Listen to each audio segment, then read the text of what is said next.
Bien, como les hemos dicho antes, con nosotros está Daniel Ripa, que es el secretario general de Podemos en Asturias, es decir, el principal dirigente de la organización en Asturias, y a la vez es portavoz en la Junta General del Principado de Podemos, del grupo parlamentario de Podemos. Pues evidentemente vamos a hablar de política asturiana.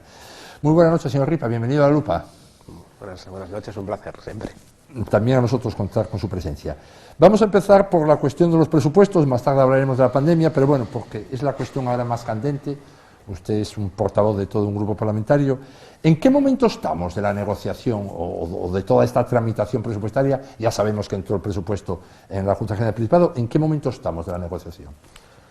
Bueno, en un momento clave, que es la tramitación de las enmiendas y donde puede haber cambios en el presupuesto, ¿no? Yo creo que es una novedad y una anomalía, me atrevería a decir, que se presente el presupuesto sin el 14, me parece que fue el 14 de noviembre, bueno, hace unas semanas, más tarde, el 2 de diciembre, sin acuerdo.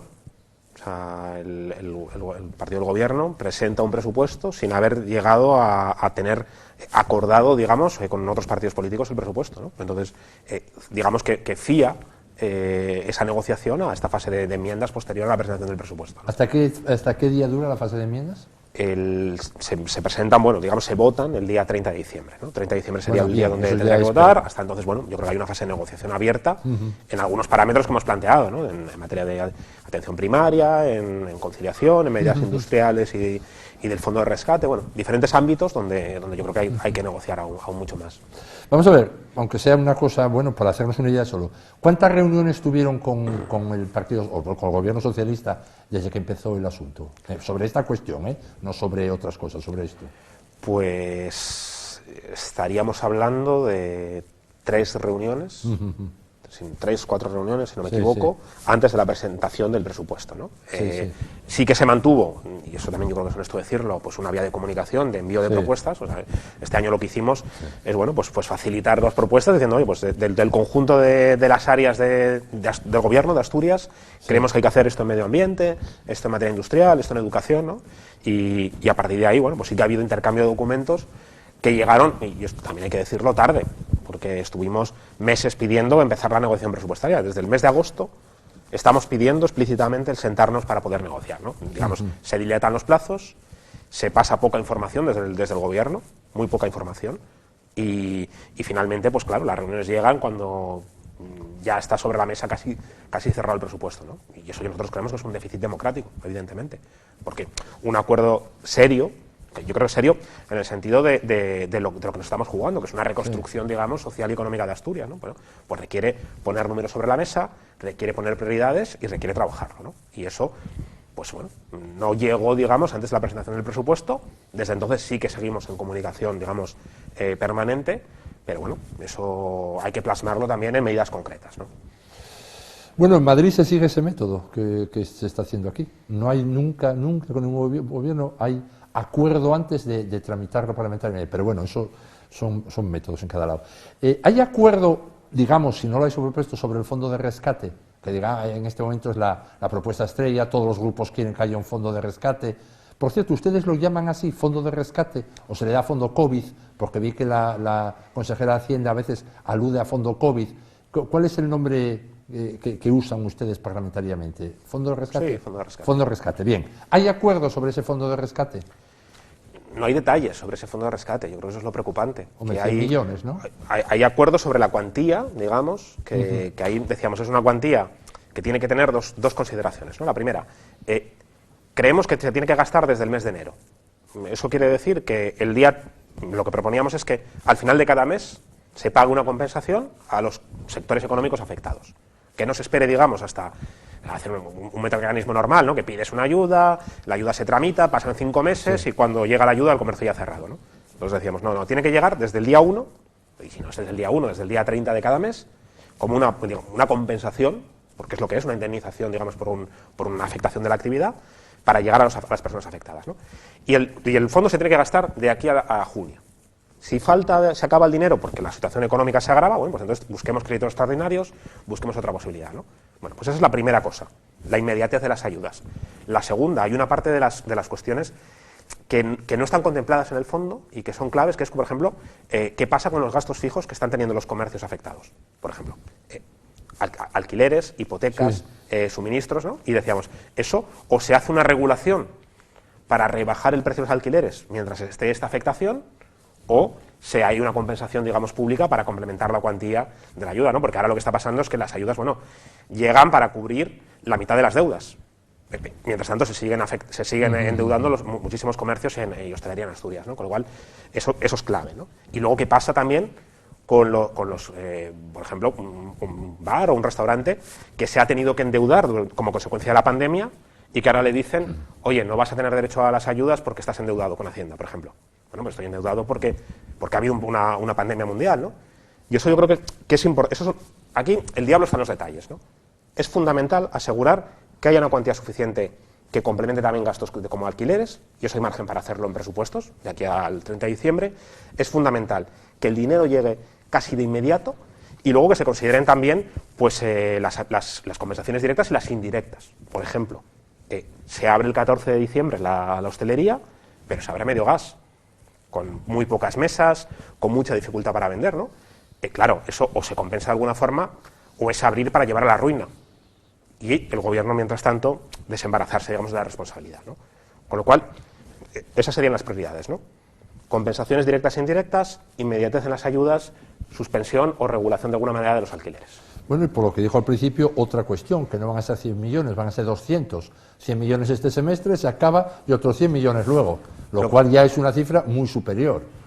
Lo ideal sería que pudiésemos llegar entre todas las administraciones a cubrir el 75% de la facturación, ¿no? El modelo alemán, ahí compartimos que hay que llegar a esa facturación. Lo ideal sería, con el apoyo a nivel local, a nivel autonómico, a nivel local, que no han llegado las ayudas, las de abril. Que eso, quiero decir, en muchísimos ayuntamientos, ¿no? Con lo cual ahí tenemos un problema también de gestión, ¿no? Y a nivel estatal también, tienen que complementar todo el mundo para el conjunto de las ayudas, ¿no? Pero vamos a ponernos en la hipótesis más optimista, que es el efecto más grande de la pandemia en ciertos sectores va a ser durante el primer semestre del año. Bueno, pues gastemos allí. Si sigue el efecto, bueno, ampliemos el fondo. Pero sería un error decir, bueno, como es para todo el año, pues, por ejemplo, que se pasen 3 meses haciendo solicitudes y resolvemos en septiembre. Lo que decimos es que en septiembre igual ya no queda el comercio. Bueno, o queda ese restaurante. Al menos en declaraciones eso no lo contempla el gobierno, ¿no? En las declaraciones que hacen es como un fondo que entraría en enero ya. Dicen eso, lo dicen. Que no hay detalles, ¿no? Y aquí es importante porque de momento no ha cobrado nadie las ayudas, ¿no? Y eso, bueno, pues evidentemente hay un recelo diciendo, oye, pero ¿cuánto podemos aguantar? ¿Cómo puede ser que cuando tú haces un cierre, que yo creo que es adecuado, el cierre que se hizo, luego podemos hablar, ¿no? No tengas en ese mismo BOPA donde publicas las restricciones, no tengas un fondo de ayudas? Pero bueno, eso creemos que es algo que debería de haber estado desde el inicio, digamos, en la agenda, ¿no? Si va a haber una segunda ola, o si hay una tercera, las ayudas van de la mano de las restricciones. No después, y a ver qué pasa, porque entonces, bueno, la situación ya es crítica porque llueve sobre mojado. Vamos, aquí hay dos cosas. Una, que los 100 millones no son 100 millones, y dos, que usted supone que hay dinero suficiente para todo eso. No hay país que tenga dinero para todos los quebrantos. Es imposible. Ojalá. Entonces sí que, ojalá. Bueno, ustedes pusieron otros gastos enormes por ahí y ahora, ¿cuánto tienen? Dinero hubo para rescatar a los bancos en nuestro país, 60.000 millones de euros. El Principado no puso hubo dinero del conjunto del Estado para rescatar a los bancos. Bueno, pues ahora decimos tenemos que rescatar a nuestro comercio y a nuestro de proximidad, a nuestro sector hostelero, que es una base, bueno, cualquiera sabe que es una base central de la economía, ¿no? Porque si tú dentro de 3 meses tienes a miles y miles y miles de comercios cerrados, bueno, la crisis económica va a ser el doble de grande. Eso sí que el país que no, Principado, usted sabe que está en el momento máximo de deuda sin haber hecho todavía nada. Cuando haga todo esto, no hay crédito. O sea, bueno, ustedes, claro, no gobiernan aquí, no lo ven así, pero ¿hasta cuándo estira eso? Yo entiendo todas esas propuestas, está muy bien la agilidad, que sea en enero, evidentemente no en marzo, eso estoy de acuerdo, la gente no le fían hasta marzo, que puede subir de 100 millones de euros, también estoy de acuerdo, no tiene por qué ser una cifra récord, límite. Ahora veremos cuánto, pero sí, yo estoy de acuerdo que se puede pasar 100 millones. Ahora, la parte de las cosas que se pueden cubrir de quebrantos, me duele alemán, pero es que Alemania es mucho más rica que nosotros, claro. Eso lo de siempre, claro. Es que son infinitamente más ricos. También usted ya sabe los sueldos que tienen allí. Un diputado como usted, lo que gana allí y lo que gana aquí, o sea que...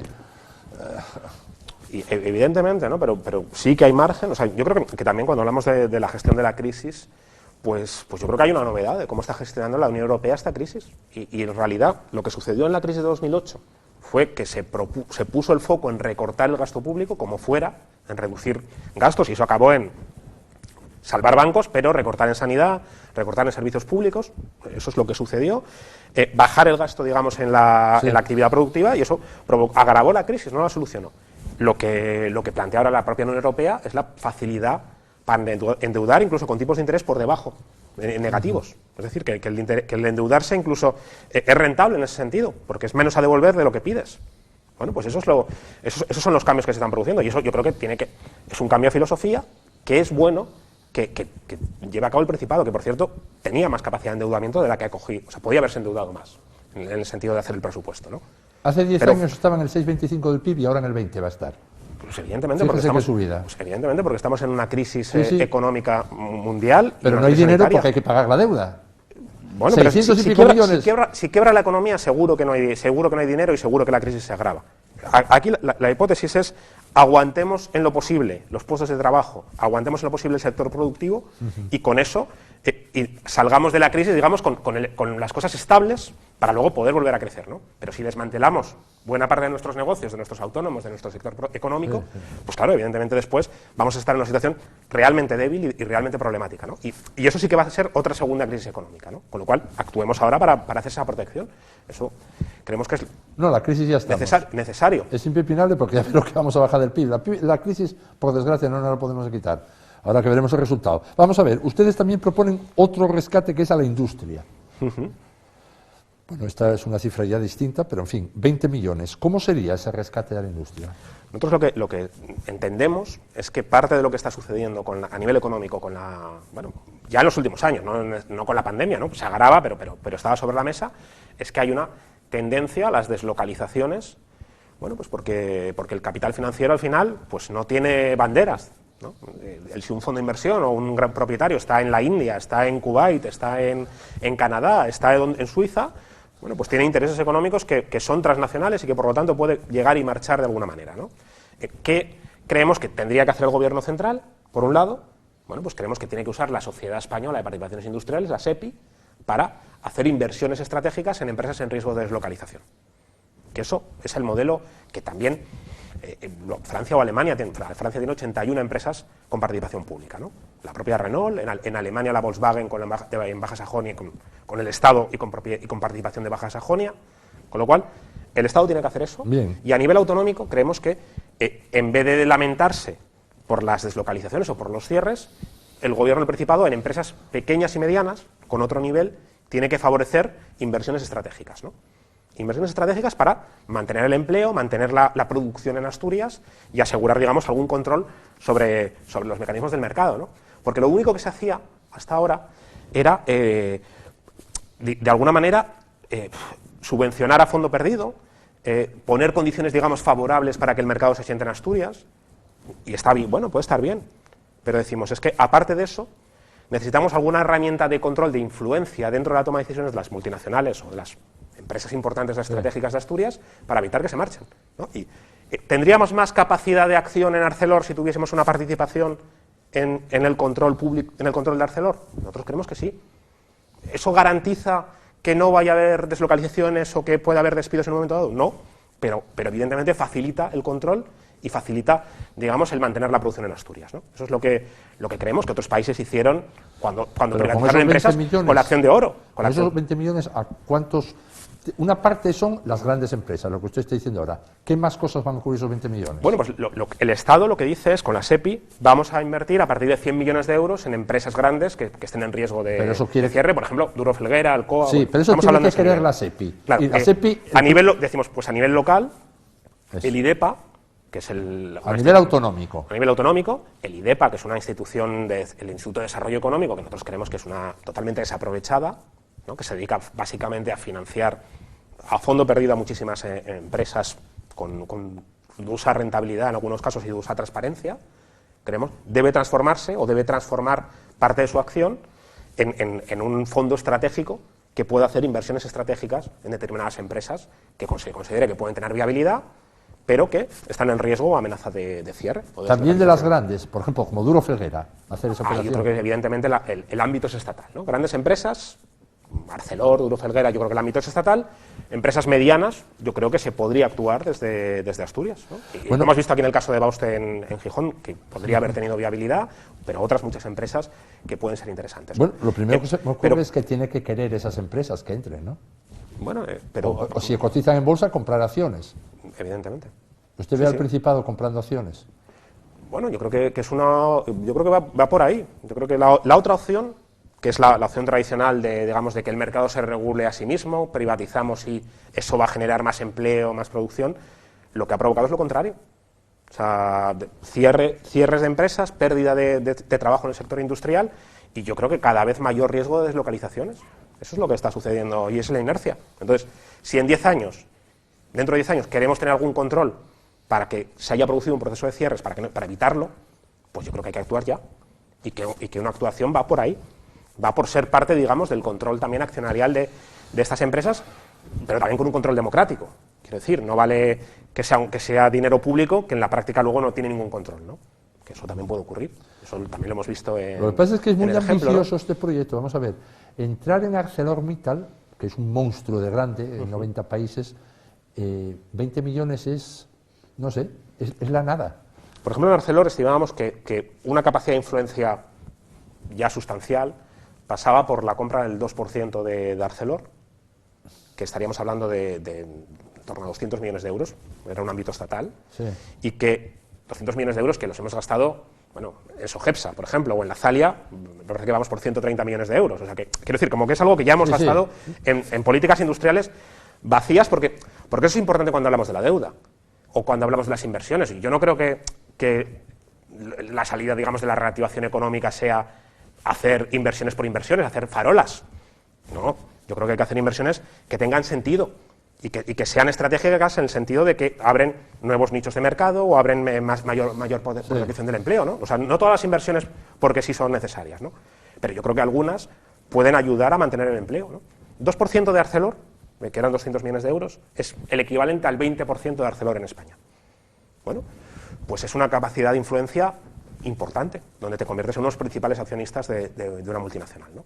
Bueno, pues eso creemos que mejora la protección del empleo, más que, por ejemplo, darle cientos de millones de euros al COA, que luego no tiene ningún compromiso, y cuando viene una crisis económica o cuando les interesa irse a otro lugar, se van a Arabia Saudí o se van a Estados Unidos, ¿no? Pues eso era tirar dinero a fondo perdido. Decimos, oye, pues si se pone dinero, de alguna manera que haya cierto control también sobre lo que hay, ¿no? Pues eso creemos que en política industrial es necesario, y especialmente en 2021, que podemos encontrarnos con más problemas en el sector industrial en Asturias.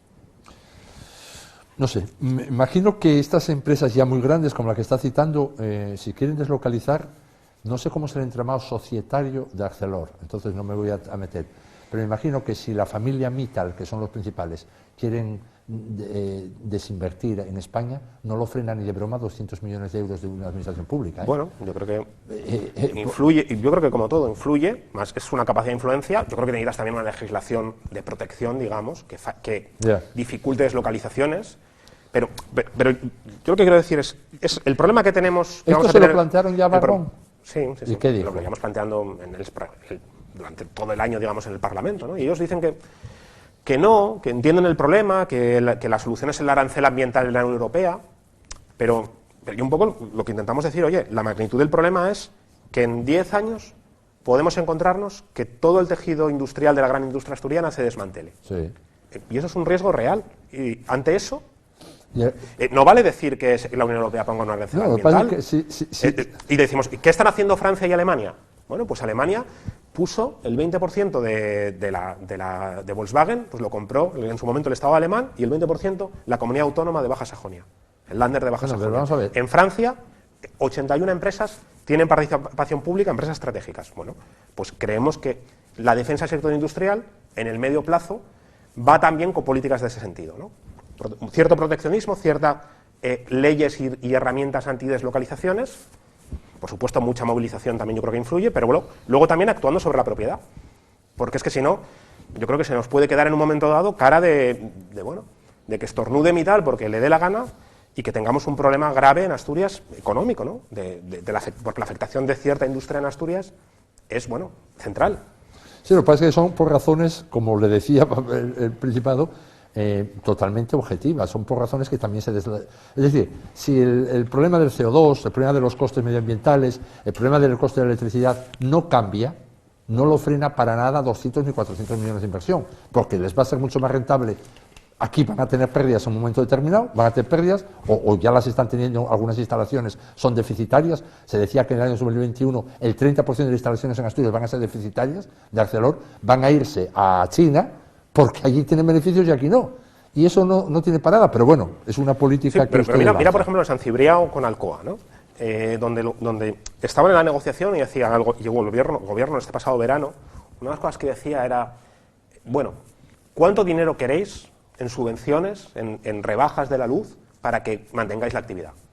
Y Alcoa llegó a decir, no, es que nos da igual. Es que nos da igual las subvenciones que nos des porque queremos marchar, ¿no? Sí. Bueno, pues y se marchan con el 20% del accionariado en contra. Bueno, pues tendremos, tendremos que buscar la forma de... Claro, pues ahí está el fracaso de deslocalizaciones, o sea, de las dos maneras se van. Claro, hemos cogido empresas públicas que muchas veces estaban mal gestionadas, ¿no? Y en el caso de Inespal, de Aceralia, bueno, de lo que sea, que luego las privatizamos sin ninguna clase de control después de la privatización, y unos años después han cogido el dinero, han cogido los beneficios y se largan de Asturias. Bueno, pues ese modelo evidentemente era un desastre. Sí. Se van porque pierden dinero aquí, no le dé vueltas, porque el coste de electricidad es insoportable, porque el coste de CO2, tal como lo acordó la Comisión Europea, que somos el continente antiindustria... Eso no es cierto, porque las decisiones al final se marchan o no de otros países, bueno, con muchas otras variables y con mucha capacidad de presión. En Francia no se marcharon. ¿Cómo que no se marcharon? Arcelor, Francia, estando en el Estado, lo compró Mittal. Y cerró instalaciones en Francia, y cerró instalaciones en Bélgica. Y se reactivó con movilización también, con la compresión del gobierno francés. No, cerró instalaciones. ¿Cómo no las va a cerrar? Claro que las cierran. Fracasaron las subvenciones, usted dice, ¿es verdad? Alcoa se va, pese a las subvenciones que pueda dar la Asunta al gobierno de España, pero se va aunque estuviera en el accionariado. Claro que se van, porque la Unión Europea entera es una organización que conspira contra la industria. Toda la legislación europea desde hace años es antiindustria. Porque entre comer, como dijo aquí una tertuliana una vez, entre comer y respirar, escogimos respirar y no comer. Y ya está, ese es el asunto. Pero bueno, ustedes lo ven así, oye, no me parece mal, al contrario. Creo que hay una beta por ahí que meterse, que nadie la está planteando, lo plantean ustedes nada más. De una forma decidida, usted nada más, todo lo que acaba de exponer aquí. Y evidentemente probablemente hasta tenga un cierto apoyo sindical, no le digo lo contrario. Bueno, vamos a pasar a otro asunto, vamos a ver. La sanidad, que sería más, empezamos muchas veces la entrevista. ¿Qué le parece a usted, que está ahora tan crítico con el mundo de la industria, qué le parece como la gestión esta última de la pandemia? Por no hablar ya desde marzo, que pasaron tantas cosas, Simón, ¿verdad? Pues vamos a ver, lo último, ¿qué le parece? ¿Está de acuerdo con las decisiones tomadas desde el Principado, desde el Gobierno? ¿Cómo opina, cómo va a ser esta famosa entrada de la Navidad? Que toda la discusión en España es que si son 6 o 10 a la mesa, como si fuera un juego de estos no sé, de tapete. Creo que nos está pasando algo parecido a lo que vimos en junio, ¿no? En junio hubo muchísima prisa, se corría muchísimo porque había que salvar la campaña del verano. Sí. Había que salvar el turismo y entonces había que tirar para adelante, y bueno, para adelante incluso con campañas en Asturias de promoción turística como turismo seguro por todo el Estado, ¿no? Había que tirar para la campaña de promoción turística. Y ahora parece que hay mucho interés en tirar para salvar la Navidad, para salvar la campaña de Navidad, la campaña en la hostelería, en el comercio, sí, etcétera. Y claro, y ahí yo creo que hay que... Y luego se habla y se dice, y bueno, y los expertos alertan de que puede venir una tercera ola. No, a ver, la tercera ola viene en función de lo que hagamos ahora. Hay un informe de la Comisión Europea, del Centro de Control y Prevención de Enfermedades, que plantea 3 escenarios, lo sacó el 24 de noviembre, plantea 3 escenarios. Dice, escenario 1, se mantienen, digamos, ciertas restricciones como hay ahora, ¿no? Dice, bueno, pues aún así va a incrementarse los casos en Navidad. Escenario 2, vamos hacia un confinamiento. Una semana antes y una semana después de Navidad, la gente hace teletrabajo, está en casa, reduces el contacto social. Bueno, dice, van a bajar, digamos, la ola va a bajar y vamos a controlar la pandemia. Peor escenario posible. Una semana o 2 semanas antes de la Navidad se rebajan todas las restricciones y por lo tanto permitimos hacer vida normal, volvemos a tener reuniones familiares, reuniones sociales. Dice, ¿qué va a pasar? Dice, a partir del día 25 vamos a encontrarnos un incremento de los casos que va a provocar una crisis sanitaria y una crisis económica tremenda, porque vamos a tener que volver a hacer restricciones y cierres. Bueno, ese es el escenario a donde vamos. Y eso yo creo que hay que decirlo. Que lo que se ha planteado, que es relajación de las medidas sin restricciones, va a provocar o puede provocar, y esperemos que no, pero puede provocarlo, y la gente lo tiene que saber, que en la cena de Navidad puedes contagiar a tus padres y a tus abuelos y pueden fallecer a causa de eso.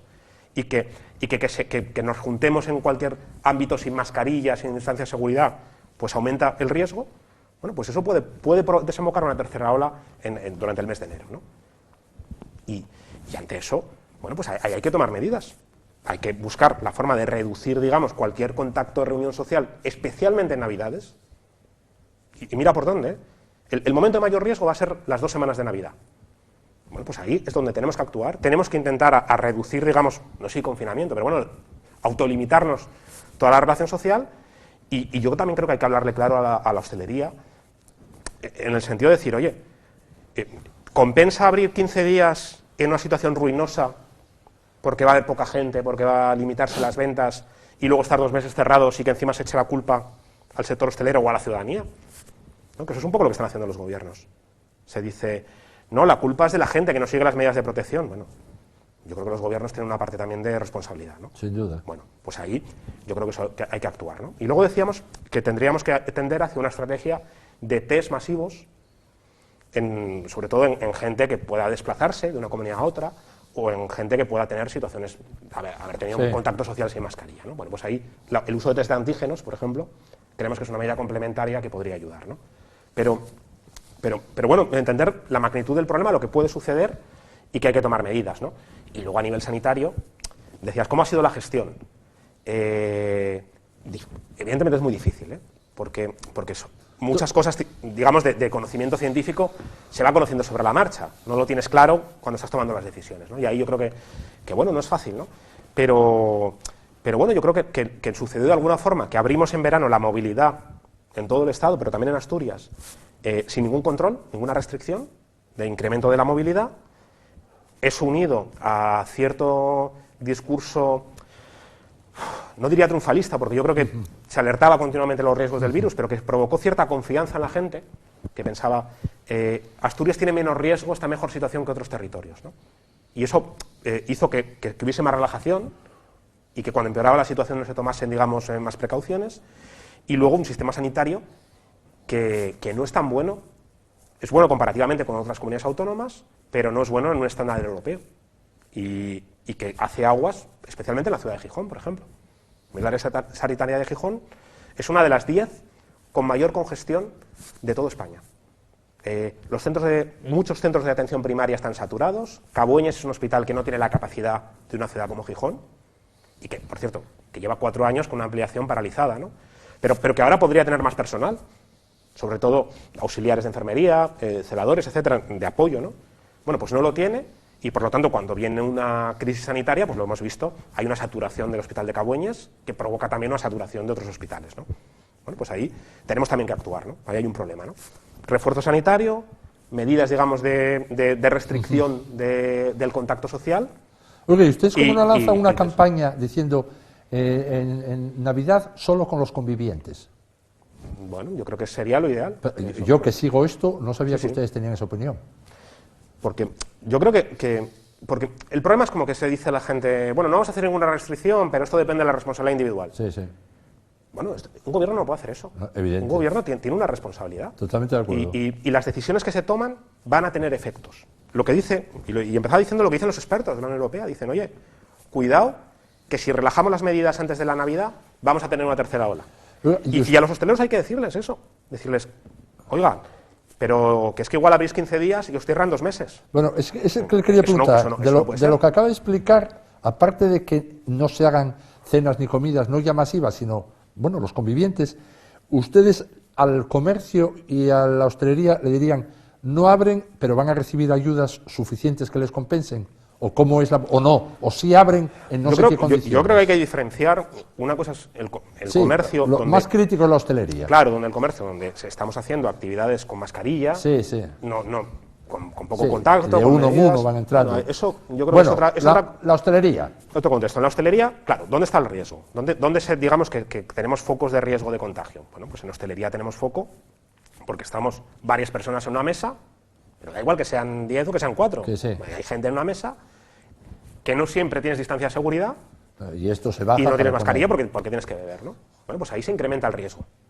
Eso no quiere decir que los mayores contagios se estén dando en la hostelería, porque muchos se están dando pues en las cenas que está haciendo la gente en su casa, en muchos casos que la siguen haciendo con los familiares o con amigos, y en esos momentos es el mayor riesgo, digamos, de contagio que hay, ¿no?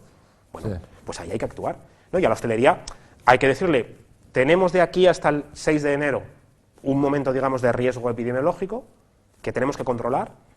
A partir de ahí yo creo que vamos a tener más capacidad de poder ir rebajando medidas, o sea, de restricciones, pero hay un riesgo de que volvemos a estar disparados en 3 semanas, ¿no? Y ahí, claro, compensa abrir, sacar a la gente del ERTE, poner las medidas de distanciamiento, de adaptación del local, hasta Pero usted estufas cree y que de terrazas. ¿Compensa abrir esto si en 2 semanas tenemos que cerrar? ¿Podemos dar la certeza de que van a seguir abiertos después? Bueno, pues eso yo creo que hay que hablarlo con honestidad y hay que decirle, y hay que compensar. Pues, pero ya, claro, es que no puede ser que no estén cerrados sin compensación, o que la compensación no dé para cubrir ni siquiera los gastos fijos que se tienen. Claro, ahí yo creo que hay que actuar y que hay que apoyar, ¿no? Y luego también, si se abre, pues bueno, pues tiene que haber también una compensación indirecta, ¿no? Pero un poco el mecanismo, al final de cada mes, se tendría que llegar a la recepción de las Usted ya familias. sabe cómo está la hostelería ahora. Está en una situación, digamos, explosiva, indignada, etcétera, etcétera, etcétera. Si se le dice ahora, que yo entiendo completamente todo lo que está diciendo de esta cuestión, todo, y además me parece muy razonable, pero si ahora se le dice, en Navidad, que piensas hacer caja los días más de lo normal, no abres, no sé, o le das 10.000 euros a cada negocio en este momento, o no veo manera de que lo consideren plausible.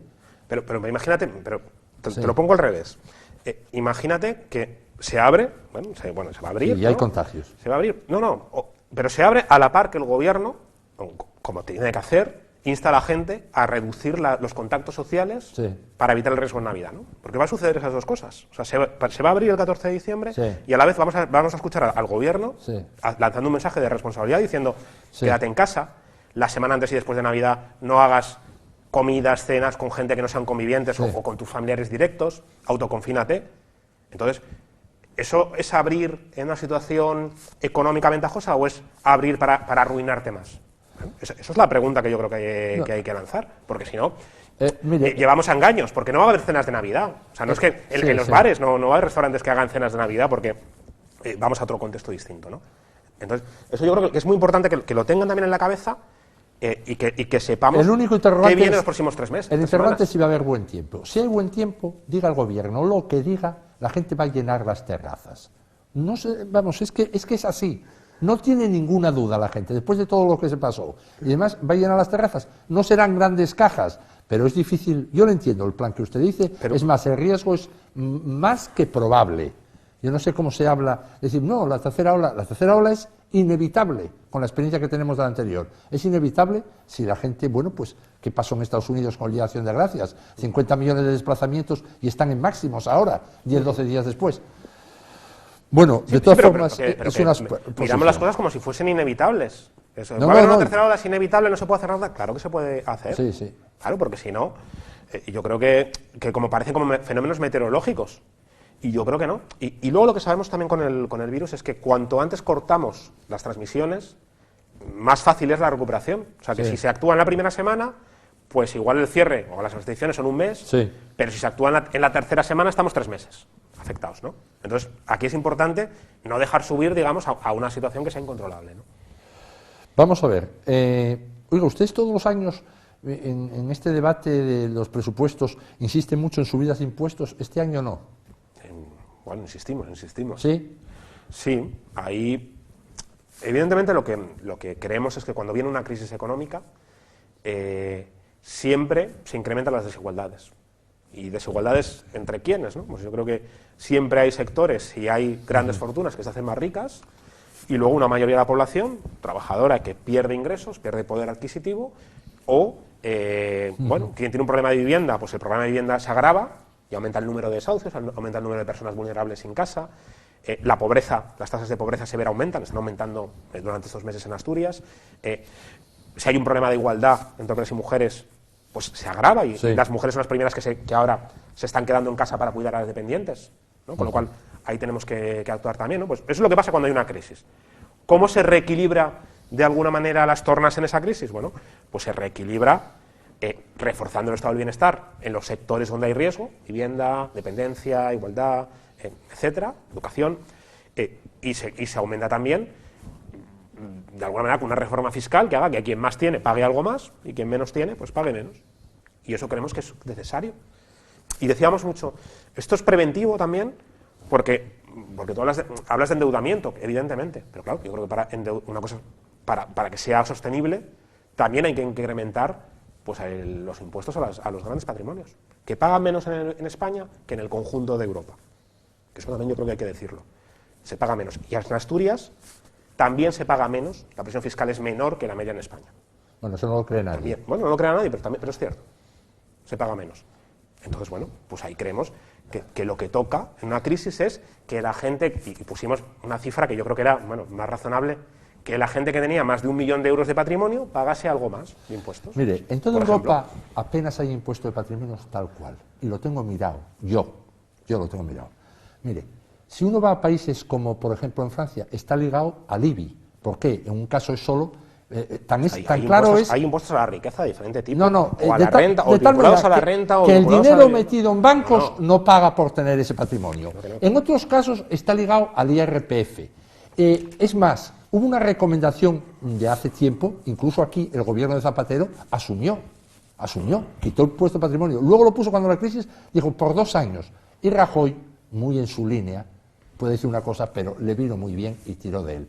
O sea, no diga impuesto de patrimonio que hay fuera de... Hay impuestos a los grandes patrimonios en mayor nivel que en España, en una gran parte de los países europeos. No. En los países de la Unión Europea no es así. Mire igual que lo que acaba de decir de Asturias, se paga menos que impuestos que en España. Vamos a ver. Somos la número 1 que una herencia de 800.000 euros que más paga. Lo ponen los periódicos económicos nacionales. Que no les importa en que sea... fiscal estamos por debajo de la media. No estamos por debajo. Sí. Mire el IRPF. Sí. Mire el IRPF. Sí. A ver si estamos por debajo. Que no es así. Que no es así. Es más, es que es un poco... Bueno, es que es absurdo. Si ustedes, en vez de lo que les cuente no sé quién, lo miran despacio, que está en Google todo, verá que no es así. Sí. No somos los que más, pero no estamos por debajo de la media ni de broma. Es más... Se ve aquí cuando las desinversiones. ¿A dónde va la gente? ¿A dónde van? A Galicia, a Cantabria, a Castilla y León, a Madrid. No solo a Madrid, a Cantabria, a Galicia y a Castilla y León, que tiene una presión fiscal mucho más amable. Eso es así. Y es la razón por lo de la fama del infierno fiscal, que no somos el peor sitio, estoy de acuerdo, pero no estamos por debajo de la media. En cuanto al patrimonio, bueno, le digo, ustedes pueden apoyarlo. Le pongo una cuestión a su favor. ¿Sabe quiénes hablan de poner más impuesto al patrimonio? Aparte de que en Suiza, que sí lo hay. ¿Sabe quiénes hablan más de impuesto al patrimonio? Para ponerlo en Europa. ¿Sabes quién es la mía? Mire, el FMI. El FMI lo dice. Fíjese que no tengo ningún interés en decirle lo contrario. El FMI apoya que la deuda que tendría Europa, si hubiera un impuesto de patrimonio importante, sería distinta. Lo tiene planteado varias veces. Y le ha apoyado algún otro organismo internacional. Pero lo que es la Unión Europea, eso hoy día no van por ahí. Y Zapatero, que no creo que fuera el más de derechas de los presidentes de gobierno que hubo en España, fue el que lo quitó. España tiene una presión fiscal, y es presión fiscal a las grandes fortunas y grandes patrimonios, menor que la Unión Europea. Y eso hace que tengamos servicios públicos infrafinanciados con menor capacidad que lo que tienen otros países de la Unión Europea. Tenemos sistemas que tienen menos inversión de recursos en sanidad, en educación, en dependencia. Pero porque son más ricos y recaudan más fiscalmente. Bueno, ¿Pero sabe por qué recaudan más? Recaudan más, pero no en total, claro. Pero ¿sabe por qué recaudan más proporcionalmente? Proporcionalmente, porque tienen mucho más empleo, porque tenemos el 16% de paro y la media de Europa es el 7,7%. Pero, ¿qué experiencia tenemos de la crisis del 2008? Bueno, pues que el 20% más rico se hizo más rico cuando pasó la pandemia y la gran mayoría de la población perdió poder adquisitivo. Pero eso no tiene que ver con eso pasa, eso pasa cuando hay una crisis, ¿no? Hay que reequilibrar de alguna manera pues las consecuencias, y que quien sale más beneficiado, quien aumenta, digamos, los ingresos, quien tiene más grandes patrimonios, que pues oye, tiene 1 millón de euros y se le sube algo al impuesto de patrimonio, pues bueno, a alguno le puede parecer mal, pero a mí me parece bien en un momento de pero crisis, si no es un impuesto que recauda esencialmente. En un momento de crisis económica, pues hay que actuar, ¿no? ¿Cuánto saca Asturias del impuesto de patrimonio? A ver, diga usted con la cifra. con la reforma que estamos planteando, estamos hablando de 7 millones de euros de recaudación, me parece, de impuesto de patrimonio. Era la estimación que se podía ampliar, digamos, con un Pero se da cuenta que eso no es nada. Bueno, ¿Cuánto le toca a Asturias por el IVA? ¿Cuánto le toca? 7 millones de euros es cada año, eso paga la gratuidad del 0 a 3, por ejemplo, de escuelas infantiles. Sí, hombre, sí. Por poner un ejemplo. Eso es como lo de... No es nada, claro pero, que sí. Y si nos lo dan usted y a mí, pues somos riquísimos, 7 millones. Pero vamos a la práctica. ¿Sabe cuánto nos toca del IVA? ¿Sabe cuánto nos toca del IRPF? Más de 800 millones. Sí. ¿A dónde va usted con 7 millones más? Sí, hombre, por Dios, el chocolate del oro. No, Juan, pero es que no estamos diciendo que la reforma fiscal tenga que ser en Asturias, sino tiene que ser en Asturias. Lo que planteábamos del conjunto de reforma fiscal en Asturias eran en torno a 90 millones de euros con la modificación de diferentes impuestos de diferente tipo, ¿no? Pero claro, la reforma fiscal, la importante, la que tiene capacidad de hacerla, es el Gobierno central. Hombre, ya lo sé. Y, evidentemente, yo ahí creo que hay que avanzar también en ese sentido. Y ha habido cambios en presupuestos este año, bueno, pequeños, pero bueno, va en esa dirección. Bueno, pues creemos que eso hay que hacerlo al conjunto del Estado, pero también en Asturias. ¿Ustedes qué buscan? ¿Sacar más dinero o castigar a los ricos? No se lo digo demagógicamente, porque si es castigar... Reducir desigualdades. No, reducir pero desigualdades entre quien sale ganando. Pero no es normal que pase una pandemia y que los ricos sean un 20% más ricos 6 meses después. No, son los que lo son y otros no. Vamos a ver. Vamos a ver. Los que son más ricos pueden sufrir por ahí. Pero si usted quiere... por un ejemplo de una política a nivel estatal, ¿no? Que hay que actuar. Bueno, gigantes tecnológicos. Amazon, Google, Netflix, todos ellos. Bueno, se han incrementado los beneficios sustancialmente durante la pandemia. A costa, por ejemplo, en el caso de Amazon, a costa de nuestro pequeño comercio. Pues evidentemente creemos que tenemos que aumentar la fiscalidad allí, porque tenemos luego... Pero si son los dueños del mundo. Claro, porque tenemos... pero hombre, tenemos a Netflix, que está en millones de casas en España. Claro que sí. Que paga... ¿Cuánto pagó en el año 2018? ¿3.000 euros de impuestos en España? Que sí, hombre, son los dueños del mundo. Bueno, pues hay que actuar ahí también. Sí, hombre, sí. En eso tiene usted toda la razón. Pero vamos a ver. Quiero decirle, si usted, y me parece normal, diga, tenemos pocos ingresos fiscales, me parece normal. Es verdad, por habitante tienen menos en España que en los países avanzados de Europa. Lo primero, que no le voy a entrar en ello, es que hubiera más empleo. Porque en cuanto hay más empleo, hay más ingresos fiscales. Tenemos el 16% de paro y no podemos tener los mismos ingresos que ellos. Pero si encima, antes de hacer esa reforma, quiera ahora mismo tener más dinero, usted suba IRPF, IVA y impuesto de hidrocarburos y como mucho, y impuesto de sociedades. Yo creo que... Se acabó fuera de esos. El resto de los demás no dan nada. Ahora, si usted sube el IRPF, el electorado lo va a notar. No el suyo a lo mejor no, pero bueno, no son 4, porque si va a por esos 4 no adelanta nada. Si solo lo suba, la gente que gana más de 1 millón de euros no recauda nada. Tiene que subirlo a 7 mucha millones más de euros gente. en patrimonio, bueno, no es, quiero decir, pues probablemente... Que el impuesto de patrimonio Sí. no financia nada, señor Ripa. Vamos a ver, los que financian en claro, todos los países son estos que le dije yo. Es el IRPF, el IVA, el impuesto de sociedades Evidentemente, y pero hidrocarburos. porque la mayor parte de la capacidad de realizar reformas fiscales está a nivel estatal, pero hay también capacidad a nivel autonómica. Nosotros hombre, no decimos que a nivel estatal no se hagan las reformas que se tengan que hacer, Bueno, o que se todos- armonice fiscalmente, pero que en Asturias se puede actuar, pues claro que sí, como otras comunidades autónomas están actuando en diferentes impuestos, y creemos que... Sí, es como positivo. Madrid, que es la que le va mejor. Conjunto, bueno, con Madrid, que claro, baja los impuestos, hace dumping fiscal para atraer fortunas, luego infrafinancia su sanidad. Oiga. y el gobierno central tiene que poner dinero ¿Por en qué Madrid para dice salvar la dumping sanidad. usted? No me diga, oiga, usted le trato de convencer siempre en esta época y no le logro convencer de nada. ¿Por qué dice dumping? Dumping tiene que haber 2 mercados. Y en este lo pongo barato porque en el otro lo tengo caro. Pero en Madrid no puede hacer dumping, solo tiene el mercado suyo, vamos a decirlo así. Bueno, La señora Ayuso tiene un mecanismo de intentar atraer herencias y Vale, fortunas, pero no lo llame y dumping y como fortunas, toda la eliminando gente el que no impuesto sabe de sucesiones, esto. Eliminando el impuesto de sucesiones. Mira. Claro, eliminas el impuesto de sucesiones e intentas atraer Sí. que vengan de otras comunidades Me autónomas. conformo. Y luego no tengo dinero para la sanidad, Sí. y lo que hago es pedir al Estado ayuda cuando viene una crisis sanitaria. No.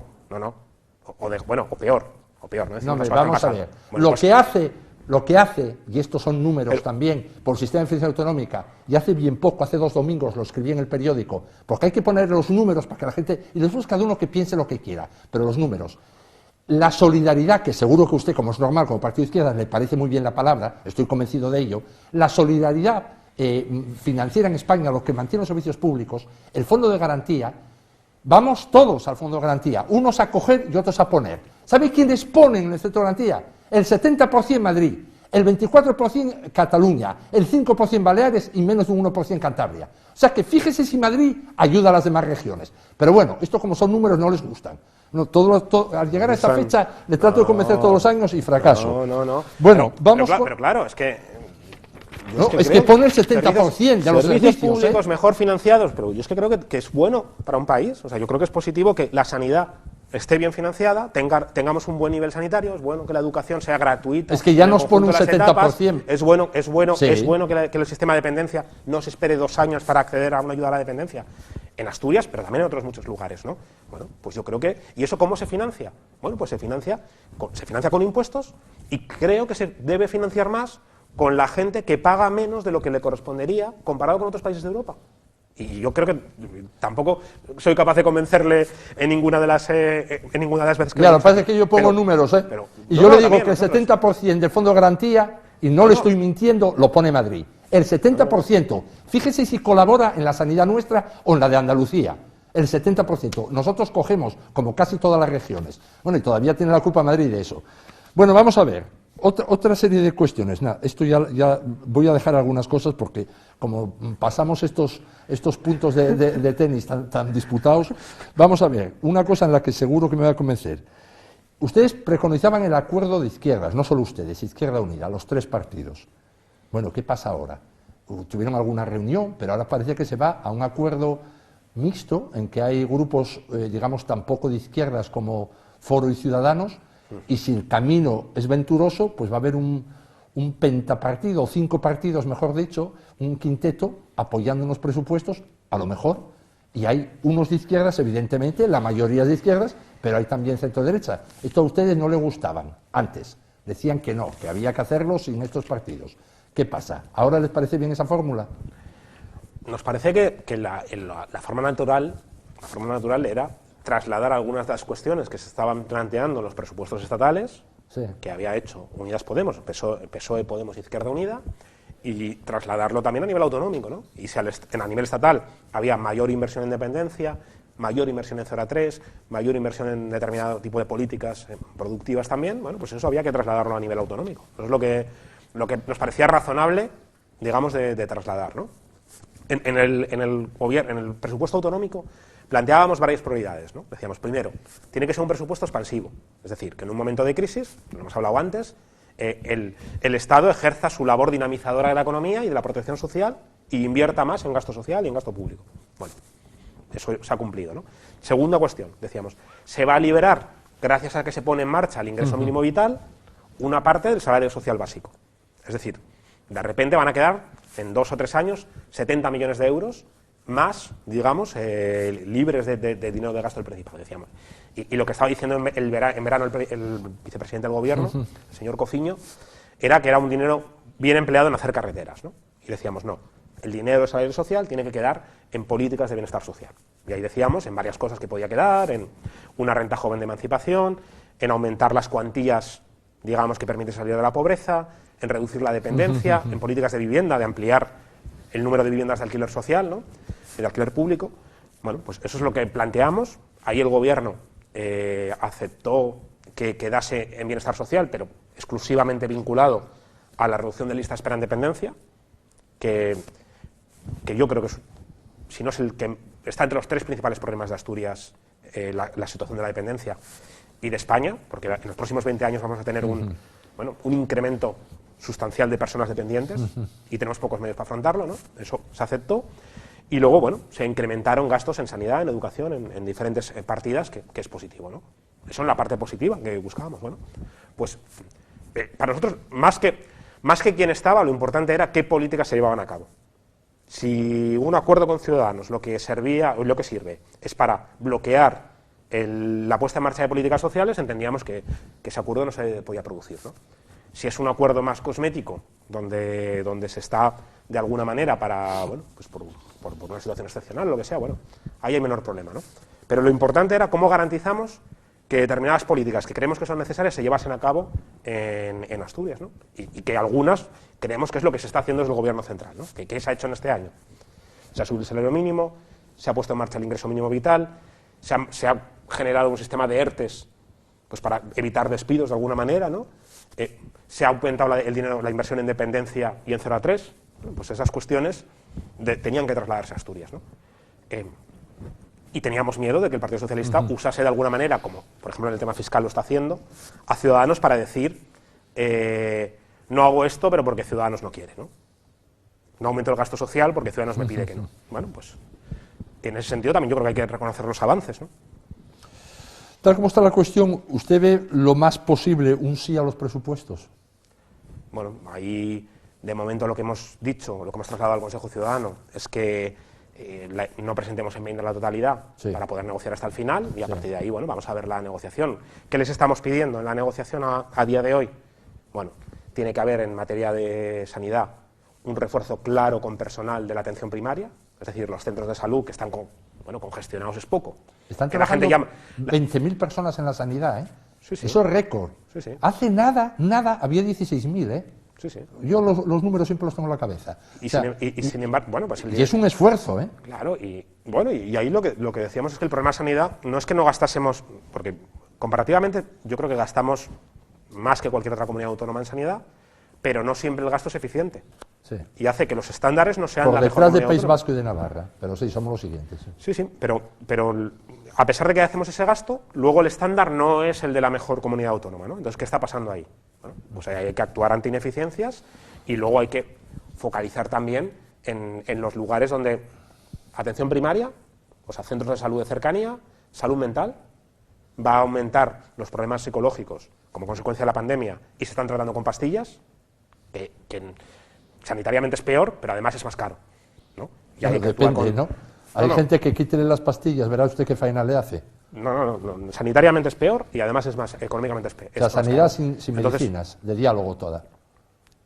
Bueno, es que hay problemas de ansiedad que las pastillas no se pueden tomar, los ansiolíticos. Que no tienen el efecto, digamos, adecuado. Y eso yo creo que un ansiolítico no calma, un ansiolítico, una persona que está con angustia. Podría ocurrir bueno, eso ya como psicólogo, ¿no? Pero en momentos graves, digamos, de una crisis grave puede ser, pero en momentos de una situación moderada o normal, pues yo creo que hay que actuar de otra forma, pero el problema es que el sistema sanitario muchas veces querría actuar con terapias psicológicas, pero no puede porque no tiene profesionales, con lo cual se recurre a un mecanismo que es rápido, que son las pastillas, y que muchas veces además pues es totalmente contraindicado en muchos casos, ¿no?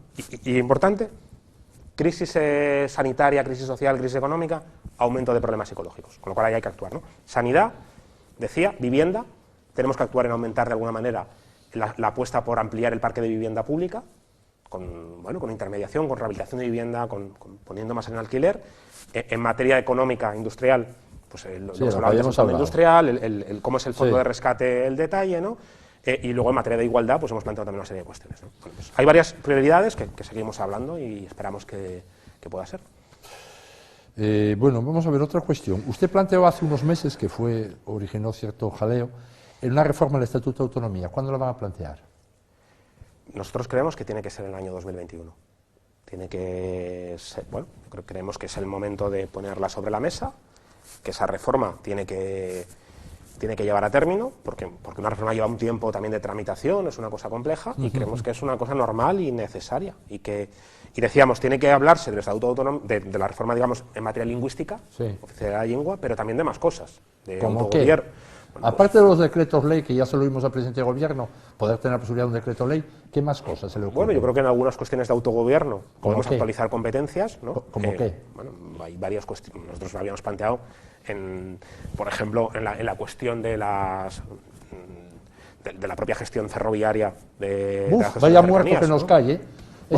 Toda la red de cercanías, tal como está ahora, asumir al Principado, ahora era lo que nos faltaba, ¿eh? Ahora sí que está hecha polvo. Ahora sí que pues lleva 10 años. Cogerla ahora al Principado, o nos dan 1.000 millones, o que se queden con ella, ¿eh? Bueno, pero eso es cuando se hace una transferencia. Pero como usted influye en la política asturiana, tengo miedo a que, como usted es optimista. No se preocupe, Cuando se hace una transferencia, se negocia la transferencia económicamente. Ya. Igual si es así, me callo. Igual que cuando se asumió la sanidad, igual la educación, se asumió también con una negociación económica. Y si esa condición no está bien negociado, pues es mejor no asumirla. ¿Con 1.000 millones o nada, señor Ripa?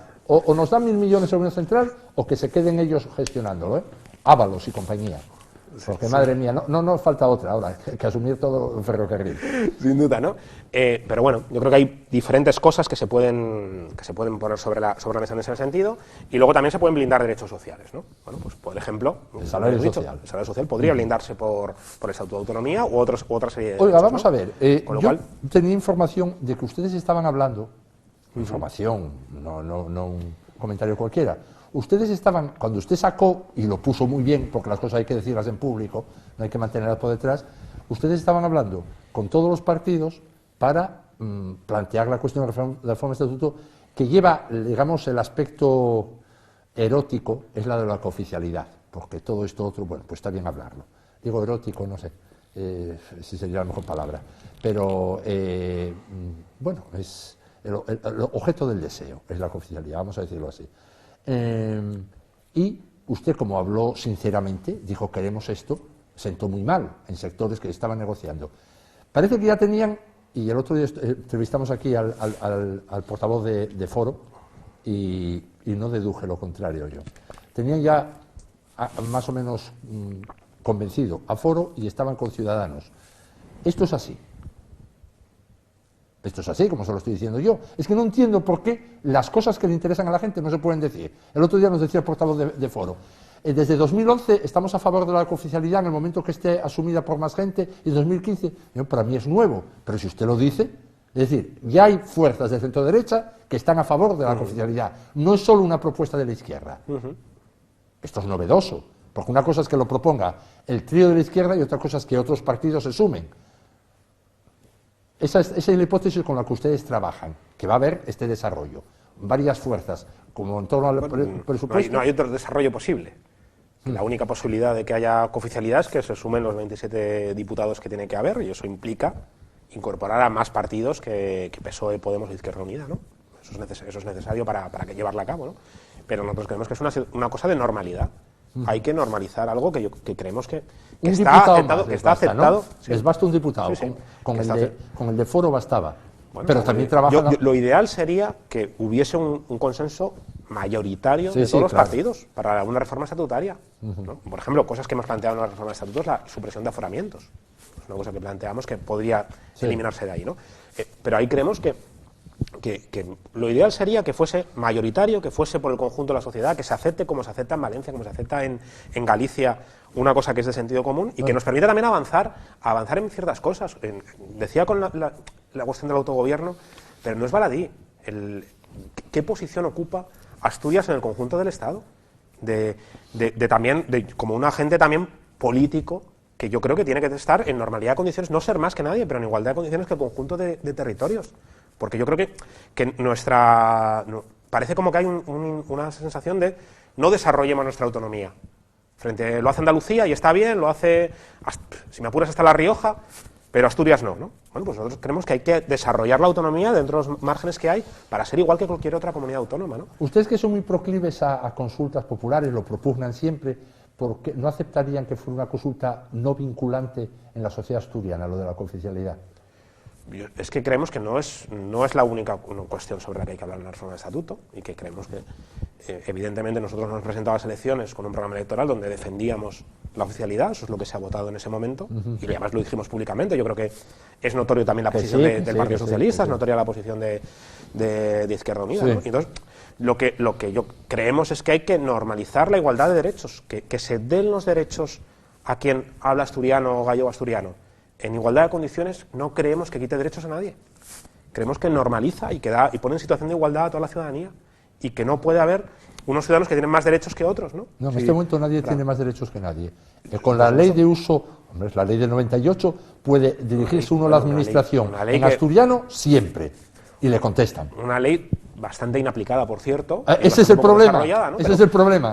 Pero bueno, creemos porque no se aplica, porque no se desarrolla. Pero creemos que es normal y que pero no nadie aquí está en inferioridad de derechos, señor Ripa. Nadie. En respecto a la lengua, todo el mundo puede dirigirse en asturiano y le contestan, todos. Bueno, pues entonces no habrá ningún problema en la oficialidad. Entonces. No, la oficialidad es otra cosa. O sea, en la oficialidad, en el de dar igualdad de derechos por el Estatuto de Autonomía a todas las personas. Oiga, como sucede en Galicia, como sucede en Valencia, pero, como sucede en Baleares. Ya lo sé, hombre, pero en Galicia habla todo el mundo gallego. ¿Qué quiere que le diga? Usted lo sabe. Vamos a ver, rompamos un poco el teatro de la representación política. Usted ya sabe, no digo que sea bueno ni malo, pero en Galicia todo el mundo habla gallego, todo el mundo. Mucho más todavía que en Cataluña y que en el País Vasco, mucho más. Usted lo sabe, todo el mundo habla gallego. Aquí no.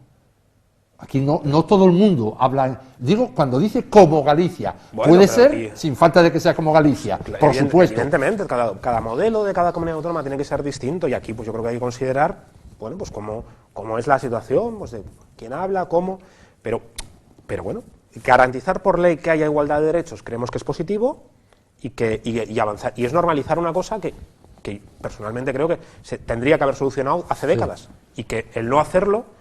Y no se hacía porque se entendía en su momento, yo creo que por sectores del Partido Socialista, que eso iba a traer un movimiento nacionalista en Asturias, que no es cierto, ¿no? Lo que ha provocado es al final que no se garantice un derecho que debería estar garantizado, pero también que no se avance en una situación de autonomía, de reforma del Estatuto para fomentar la autonomía, ya no como Cataluña, sino como cualquier otra comunidad autónoma del Estado, ¿no? Y eso creemos que es un debate que hay que darlo esta legislatura, y que además es positivo para la salida de la crisis, porque creemos que más autogobierno y más capacidad, digamos, de autogestión, también en lo económico, bueno, pues que puede ayudar a la salida de la crisis.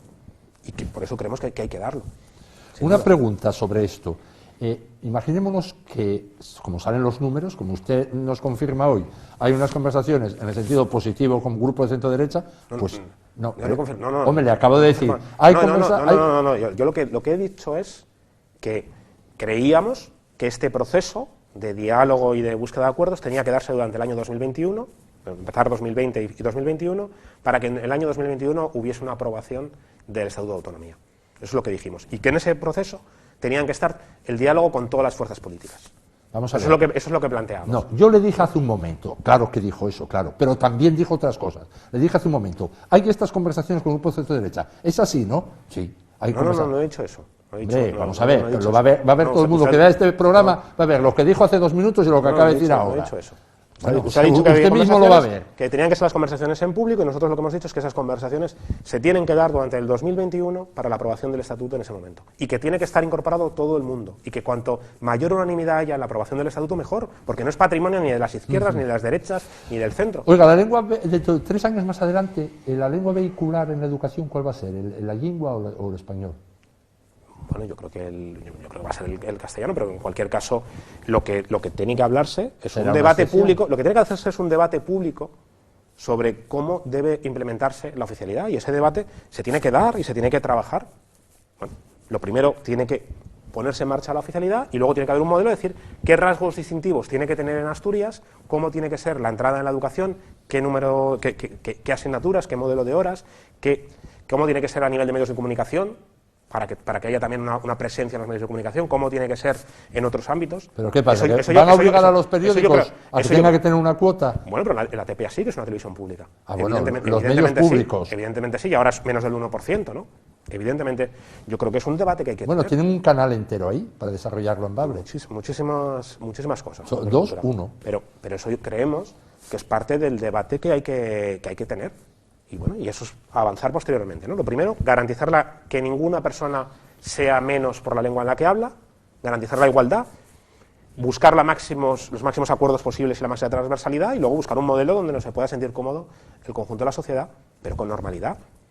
Porque no creo que seamos más que nadie, pero tampoco menos que ninguna otra comunidad autónoma. Bueno, vamos a ver. El año que viene, la previsión, me parece que hay, usted la confirmará o no, es que ustedes van a tener la asamblea, que es el congreso en otros partidos, ¿cuándo? ¿Dentro de un año más o menos, o antes? Tocaría, digamos, a los 4 años de la anterior Asamblea Ciudadana, y tocaría en diciembre del 2021. Usted fue, me parece, lo digo de memoria, el dirigente más votado en el conjunto de España, de todas las comunidades autónomas. Usted fue el secretario general con más votación, no sé si era ya a través del órgano del Comité Ciudadano Autonómico, o si era ya en el voto de base. Me parece que era el Comité Ciudadano Autonómico, un 60 y algo %, ¿no? Usted tenía. Nadie tuvo el voto que usted tuvo. Bueno, alguna comunidad autónoma estaba en esos niveles, pero bueno, hubo un amplio apoyo a un modelo también que yo creo que ha sido estable durante este tiempo, que por cierto también con unos resultados autonómicos peores de los que nos gustarían, pero los mejores del conjunto de Podemos en todos los parlamentos autonómicos. El resultado de Podemos en Asturias fue el mejor del conjunto del Estado, ¿no? Algo que ya... ¿Y qué decíamos? Digamos, ¿cuál es la base también de lo que veníamos defendiendo? Que por ejemplo, que los acuerdos con cualquier otra fuerza política tienen que ser en base a los contenidos concretos. Que tenemos que hablar de los contenidos concretos y no en base de acuerdos para que no cambie nada, ¿no? Pues parte de la línea que defendimos, por ejemplo, en relación al Partido Socialista, ¿no? Hablamos de lo concreto, no de cosas que no son medibles de alguna manera, ¿no? Tal como es el tiempo pasado en estos 4 años, le iba a hacer referencia al resultado electoral, que desde el principio el resultado electoral de Podemos es de lo más alto de España. ¿Por qué? Bueno, ¿cómo no lo va a recordar? En las elecciones europeas de 2014, cuando ustedes se estrenaron en lo que es el mercado de los votos en España, el voto en Asturias duplicó en porcentaje, evidentemente, lo que era el porcentaje nacional. Y cuando vinieron peor dadas, que fueron las elecciones autonómicas de 2019, unas elecciones que todo el mundo recordará que iban pegadas a las generales, que de alguna forma el que triunfaba en las generales tenía mucho que ganar ya en las autonómicas. Aquí en Asturias ustedes tuvieron dentro de un resultado que, si se mira el de 2015, fue malo, pero tuvieron el resultado menos malo, que sería la forma, yo creo, correcta de decirlo, de todos los que hay en España. ¿Esto es reconocido dentro de la organización de Podemos a escala federal? Ustedes le dijeron, hombre, los de Asturias, digo yo, ¿es reconocido? Yo creo que sí, yo creo que hay reconocimiento y bueno, no solo el mejor, sino que es el único lugar donde en las elecciones autonómicas se obtiene mejor resultado que las elecciones generales.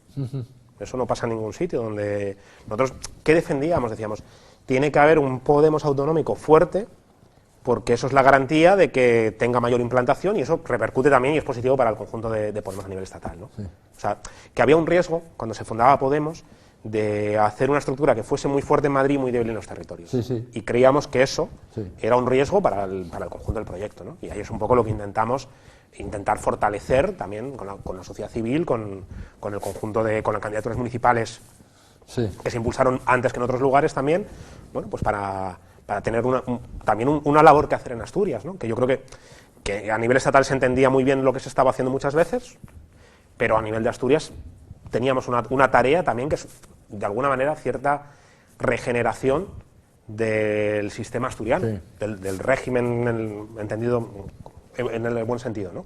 Y que había una labor que tenía que hacer Podemos Asturias y que no la iba a hacer nadie por nosotros, ¿no? Y con un punto, además, que hay que agregarlo, que es que en las elecciones municipales, en las autonómicas, ustedes van por su cuenta en las autonómicas, mientras que en las generales propendió lo que era la convergencia con Izquierda Unida, y el lograr sacar más votos en unas elecciones autonómicas es más relevante que si se concurre de otra manera. Bueno, entonces la pregunta sería, ¿por qué no todos los diputados, y lo digo así de una forma muy general, por qué no reconocen vamos a decir, al que más participa al final, porque esto es el nivel de responsabilidad, todo el mundo colabora en una cosa activa, pero el que está al frente de una organización, para lo bueno y para lo malo, siempre será el más responsable? ¿Por qué hay esta impugnación? ¿Por qué hay esta falta de uniformidad? ¿Por qué se dan cosas como las que vimos en el debate del Estado de la región, que no sé por qué a usted no le acompañaban otros diputados de Podemos? Bueno, claro que lo sé por qué, pero no hace falta ni decirlo porque esto ya es letra pequeña. Pero vamos a ver, no es un poco... A mí me gustan mucho los números, como lo dijo varias veces aquí, y los resultados electorales los tengo muy en la cabeza siempre también. Entonces, ¿por qué no hay este reconocimiento o por qué hay esta impugnación? Bueno, yo creo que todo el conjunto del grupo parlamentario tiene clara y está, yo creo que, bueno, convencido de las mismas líneas estratégicas, digamos, en el sentido de las grandes líneas, ¿no? Que nosotros creemos que Podemos, de alguna manera, es alguien que cuestiona no solo el régimen, sino también los privilegios, las desigualdades o los beneficios que tienen algunos poderosos, ¿no? De gente que no se presenta a las elecciones en muchos sitios y que precisamente señalar esos privilegios, pues bueno, pues también está relacionado con muchísimos ataques que hemos sufrido durante este tiempo, ¿eh? En Podemos Asturias, 19 denuncias, todas archivadas, 19 denuncias, yo 6.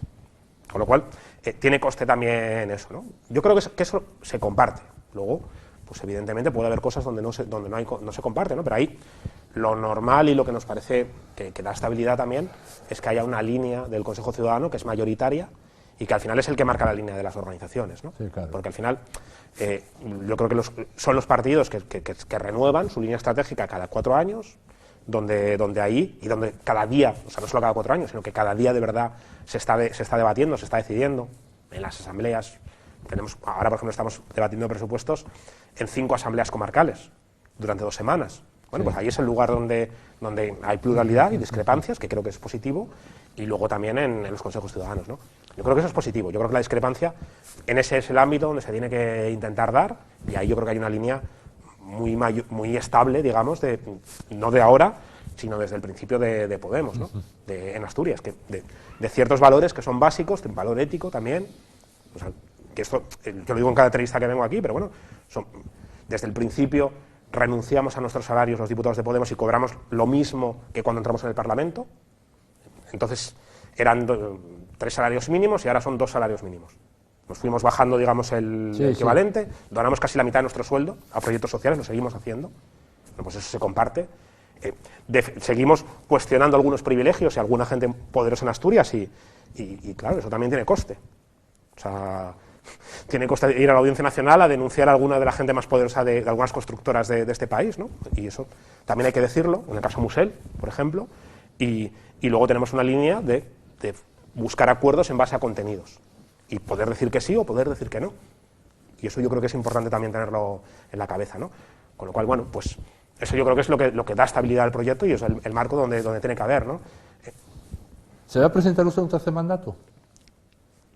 Yo creo que no toca ahora, digamos, este debate, queda bastante tiempo y bueno, yo creo que toca de momento pues poner en marcha pues lo que queda aún de mandato y también, bueno, pues muchísimos retos a nivel parlamentario, ¿no?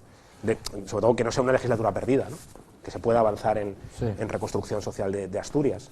Pues eso yo creo que es las tareas a corto plazo y eso es lo que toca.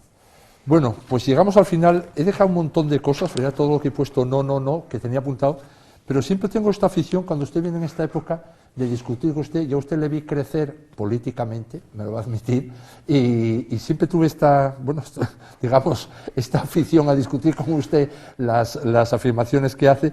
Comparto unas cuantas, que también lo dije claro cuando lo que usted decía, la visión de la pandemia y de la Navidad, pero bueno, tengo digamos, ya es una costumbre discutir con usted y sé que es una entrevista con discusión, pero bueno, usted como tiene fair play sabe que es así y sabe que valoro su actuación política, así que muchas gracias por venir, señor Ripa, que le vaya bien, evidentemente, como a todos los partidos de Encima de Podemos, la gente que está intermediando por el interés público es bueno que acierte y que de eso salimos todos ganando.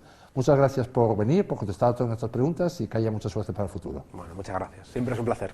Bueno, igualmente. Bueno, pues llegamos al final de la lupa de hoy. Volveremos el próximo martes, como siempre, tras la actualidad. Muy buenas noches hasta entonces.